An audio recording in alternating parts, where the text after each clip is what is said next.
We all use templates in AutoCAD for the desktop, right? Surely every time you create a new drawing, you're starting from the proper template that has all of your layers, blocks, and such, so you can hit the drawing board running. If you don't use templates, more than likely you have a go-to drawing that you usually open and do a save as to start that next drawing. Using a template is a great way to start a drawing in AutoCAD Mobile as well, and the underlying concept is the same. Start a new drawing on the desktop and load it up with all of your standard layers, blocks, title blocks, or any other data that you may need.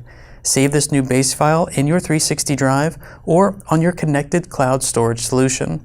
Now, when you're out and about and need to start a new drawing, you can locate your mobile template, duplicate it, and get started. Here, I have all of the layers that I'll need, as well as all of the blocks that I need to get started.